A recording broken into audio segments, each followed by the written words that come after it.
Great. So starting off, what do you actually do? I'm an archaeologist, and I'm a specific kind of archaeologist because I'm an archeo-botanist, looking at botanical remains that we find when we do excavations in archaeological sites. And archaeological sites, of course, are places where people used to live in the past. And when you look at a botanical sample from an archaeological perspective, what do those samples or fossils actually look like? So they're not very impressive because most of the time they're pieces of wood charcoal that can be quite small, or they're fragments of seeds, more rarely of fruits. Sometimes we actually have the entire ones, but it's very rare, and very often they are charred. That's why they've been preserved. So it's very rare to find desiccated or waterlogged remains, which are actually looking more like what you see every day. Is it rare to find those kinds of samples because normally organic matter breaks down? It is rare unless it's charred. So charcoal is actually one of the most widespread type of remains that you find in archaeological sites. Also because people make fire. They've been making fire since before we were humans, actually, even before our own species. So yeah, everywhere there was human people, there were fire. So you almost always have wood charcoal. I can't even imagine. Has the relationship between people and the environment changed a lot over time? Yeah, I guess the moment when it changed a lot was first when people started manipulating plants, but also not just the plant, but the forest themselves. And that led to what we call domestication and then agriculture. So that was the first step. And then more recently, during the industrial period in the 19th century, we really accelerated the way that we were impacting these plant environments around us. And so, yeah, the acceleration really happened in the 200 last years, I guess. Do you feel like you know a lot about humans?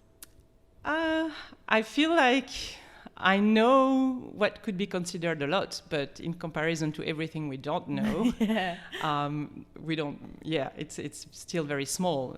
And especially archaeology, because I always say it's a bit like a big puzzle, where you have only a few of the pieces of the puzzles, and a lot of them are missing, and you have to create your understanding of this story of the past with only these little pieces. And sometimes new pieces will come and it will change the whole story.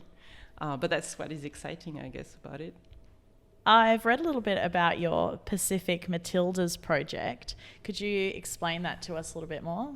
Yes, so it's a new project, and it's another side of my research, which is not about applying archaeology, but about understanding our discipline by understanding its history, and so how archaeology developed as a Western science, especially how it was applied in the Pacific and Australia. And so I've been working on this for the past 5 years. And by working on this project, it became very evident that it was a lot more difficult to find information about the first women who were archaeologists, or before you call them archaeologists.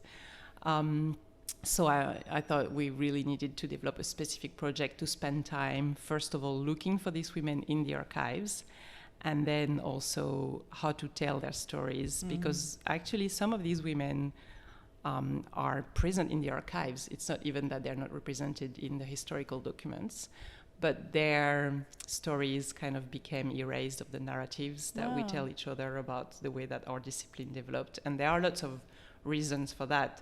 Not just the fact that, we like to forget women, it's also because they had less rights, for example. So it was harder for them to access diplomas and to access actual positions, professional positions, or to sign, for example, as authors on works that they have been doing with their husbands very often. And so that means that the generation after them would quickly forget their contribution, even though a lot of them were quite well recognized by their colleagues, and all the male colleagues who had a better reputation. They would all recognize the work done by these women collaborators, but it's after that they kind of disappear from the narratives. What is an unrelated skill that you've learnt through your research? Or an unexpected skill, maybe? Unexpected skill.